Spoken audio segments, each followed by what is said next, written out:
एक लड़की थी वीरो। उसके 7 भाई थे। 7 भाइयों की वीरो एक ही लाडली बहन थी। करवा चौथ के व्रत का दिन आया।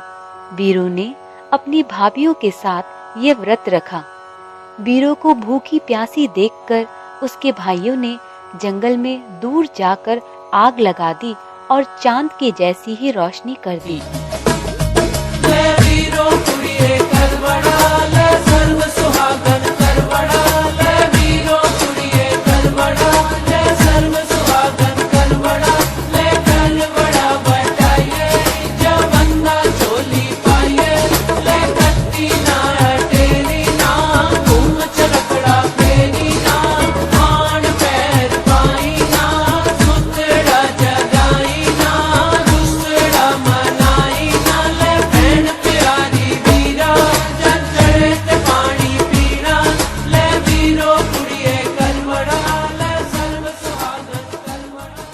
घर आकर अपनी बहन से कहा, देख वीरो, तेरा चांद निकल आया है। वीरो ने पूछा, भाभीियों का चांद तो नहीं निकला, तो मेरा चांद कैसे निकल आया? भाइयों ने लाडली और अनजान बहन से कहा कि भाभीियों का चांद भी निकल आएगा वीरो। इसी भ्रम में आकर वीरो का व्रत टूट गया।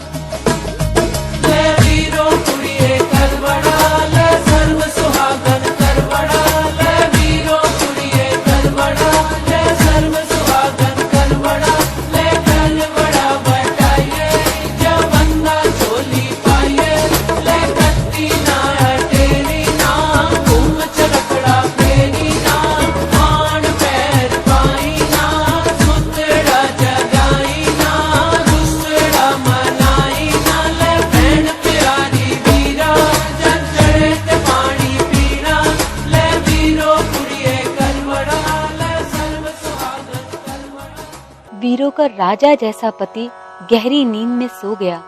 उसके शरीर में सुइयां ही सुइयां चुभ गई। वीरो को राजा की सुइयां निकालते निकालते 1 साल हो गया कि फिर से करवा चौथ का व्रत आ गया। करवड़े बिकने के लिए आए। वीरो ने फिर से करवा चौथ का व्रत रखा और इस बार वीरो ने अपने मन में प्रण किया कि जब सबका चांद निकलेगा तो वो सबके साथ ही अपना व्रत खोलेगी।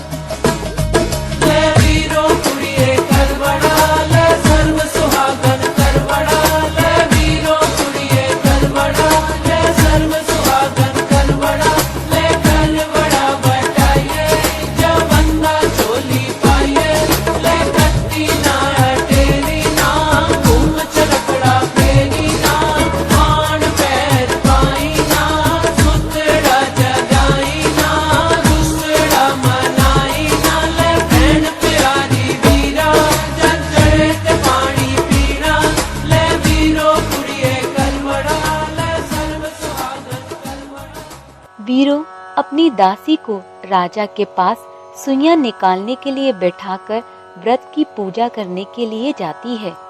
उधर जैसे ही पूजा समाप्त होती है, इधर दासी राजा की आखिरी सुई भी निकाल देती है।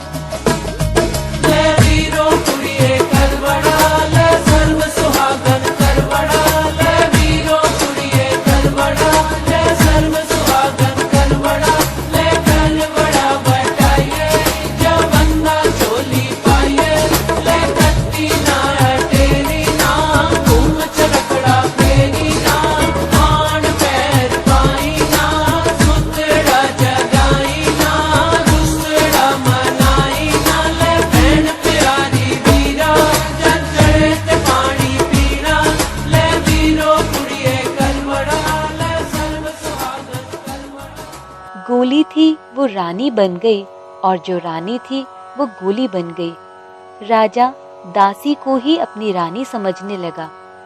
अब वीरो बहुत दुख में पड़ गई। एक दिन राजा परदेश जा रहा था।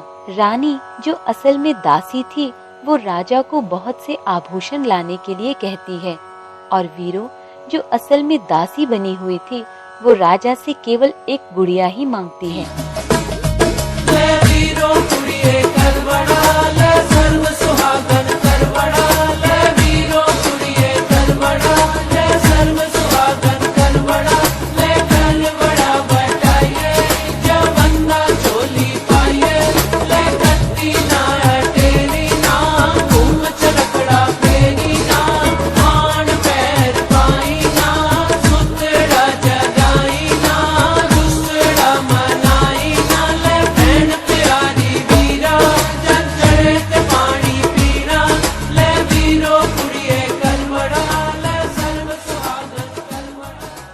राजा वापस आकर दोनों को अपनी अपनी चीजें देता है।